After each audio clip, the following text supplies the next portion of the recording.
رمضان میں یہ کام آپ لازمی کریں۔ میں نے ایک لسٹ دیکھی ہے انٹرنیٹ سے، میں نے کہا چلو میں وہ یہاں بتا دوں تاکہ آپ کو لوگوں کو بھی فائدہ ہو اور ایک صدقہ جاریہ بھی ہو جائے۔ تو پہلے تو یہ ہے کہ آپ نے نمازیں جتنی بھی پڑھنی ہے نا، کوشش کرنی ہے کہ وہ باجماعت پڑھیں، کیونکہ رمضان شریف میں ایک ماحول ایسا بنا ہوتا ہے کہ نمازیں پڑھنے کا ایک ٹائم ہوتا ہے۔ جب ہم صبح اٹھتے ہیں تو فجر کا ٹائم ہوتا ہے، یعنی کہ اب جب ہم سحری کرتے ہیں، سحری سے پہلے آپ جب سحری کرنے اٹھتے ہیں نا تو سحری تو اپنے کرنی ہوتی ہے، اس کے ساتھ آپ اگر تہجد کے 2-4 نوافل پڑھ لیں تو ایک سمجھ لیں کہ بونس ہو جائے گا۔ ویسے رمضان کے علاوہ ہمیں یہ ہوتا ہے کہ اٹھنا بڑا مشکل ہوتا ہے، تو رمضان میں تو سمجھ لیں کہ ایک پلیٹ میں رکھ کے یہ چیز دی جا رہی کہ آپ نے سحری کے لیے اٹھنا ہوتا ہے، تو آپ اس طرح کریں کہ آپ نماز تہجد بھی پڑھ لیں ساتھ، تو ایک تو آپ یہ اہتمام کر سکتے ہیں۔ اس کے علاوہ جو نمازیں ہوتی ہیں ساری، وہ آپ جماعت کے ساتھ پڑھنے کی کوشش کریں، کیونکہ فجر آپ کی ہو گئی جماعت کے ساتھ، اس کے بعد مغرب جو اب ہم افطاری کرتے ہیں تو اس کے بعد فوراً مغرب کی نماز ہوتی ہے تو وہ بھی جماعت کے ساتھ ہو جاتی ہے۔ عشاء پھر جب ہم پڑھتے ہیں تو تراویح اس میں پڑھنی ہوتی ہے تو وہ بھی جماعت کے ساتھ ہو جاتی ہے۔ ظہر اثر رہ جاتی ہے تو وہ بھی آپ اس کا بھی اہتمام لازمی کریں جتنا زیادہ ہو سکتا ہے۔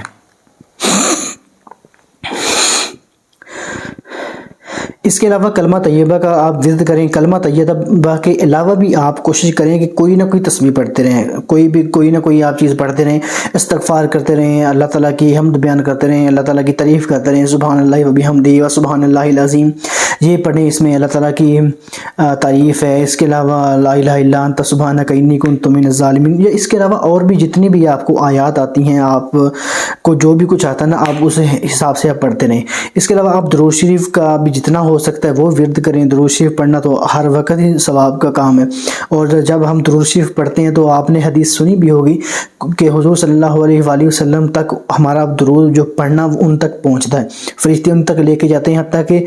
فرشتے اس بندے کا حسب نسب بھی ان تک لے کے جاتے ہیں کہ یہ بندے نے درود پڑھا ہے اور یہ اس کے والد ہیں، یہ اس کا دادا ہے، تو سارا چیزیں یعنی کہ نا حضرت محمد صلی اللہ علیہ وآلہ وسلم تک ہمارا درود پڑھنا پہنچتا ہے۔ اس کے علاوہ آپ اس طرح کریں کہ بازار جائیں، بازار میں جو بھی ہم چیزیں وغیرہ خریدنے جاتے ہیں تو رمضان میں یہ کریں کوشش کہ جتنی جلدی بازار سے ہم واپس آ جائیں، کیونکہ حضور صلی اللہ علیہ وسلم کی ایک حدیث کا مفہوم ہے کہ سب سے بری چیز یا خطرناک چیز جو بازار ہے، کیونکہ بازار میں یہ آپ کو بھی پتہ ہے کہ کیا حساب کتاب ہوتا ہے، بندہ ڈسٹریکشن بڑی ہوتی ہے، اور بھی آپ سمجھ سکتے ہیں۔ تو یہ چیز ہے کہ آپ اس سے پرہیز کریں، بازار جائیں لیکن جلدی واپس آ جائیں، پھر آپ یا تو مسجد میں اپنا ٹائم گزاریں یا پھر گھر میں اپنا ٹائم گزاریں، زیادہ سے زیادہ وظائف کرتے ہوئے۔ اچھا، اس کے علاوہ ہے جی، پڑوسیوں وغیرہ کا خیال رکھیں۔ آپ کو پتہ ہوگا کہ ہمارے پڑوس میں کچھ لوگ ایسے ہوتے ہیں جو کہ یا تو وہ کھانا وغیرہ افورڈ نہیں کر سکتے، یا وہ عید کی تیاریاں اتنے اچھے طریقے سے نہیں کر سکتے جتنے کھانے پینے والے لوگ کر سکتے ہیں، تو آپ ان کی خوشیوں میں تھوڑا سا ان کا حصہ ایڈ کریں، خوشیوں کا باعث بنیں، ان کی افطاری کا کوئی بہترین سا سبب بن جائیں، ان کے روزے افطار کروا دیں، ان کے جیسے عید وغیرہ کی تیاریاں وغیرہ کروا دیں، تو یہ ساری چیزیں آپ رمضان میں کر سکتے ہیں۔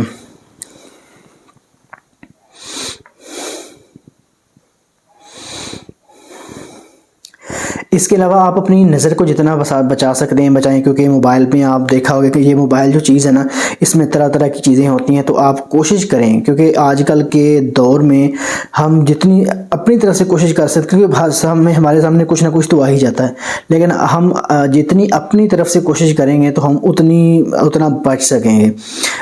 نظر کی آپ جتنی حفاظت کر سکتے ہیں۔ اس کے علاوہ آپ اپنی مغفرت کی دعا کریں، یہ پہلا عشرہ تھا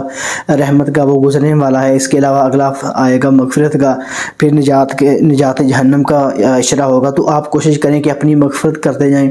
حضور صلی اللہ علیہ وسلم نے فرمایا کہ جس بندے نے رمضان شریف پایا اور اس نے اپنی مغفرت نہ کروائی تو ہلاک ہو جائے وہ شخص۔ تو آپ نے یہ حدیث سنی ہوگی کہ جبرائیل یہ دعا مانگ رہے تھے اور حضور صلی اللہ علیہ وآلہ وسلم اس پہ آمین کہہ رہے تھے۔ تو اگر اللہ تعالیٰ نے ہمیں رمضان نصیب کیا ہے اپنی زندگی میں، تو اس کو کوشش کریں کہ ہم اپنی مغفرت کروا سکیں، اس کو جتنا اچھا طریقے سے ہم استعمال کر سکیں، جتنا اس سے ہم زیادہ فائدہ لے سکیں اتنا ہمیں فائدہ لینا چاہیے۔ یہ چھوٹی سی گپ شپ تھی، ہوپس ہو کہ آپ ان پہ عمل کریں گے۔ بہت شکریہ، اللہ حافظ۔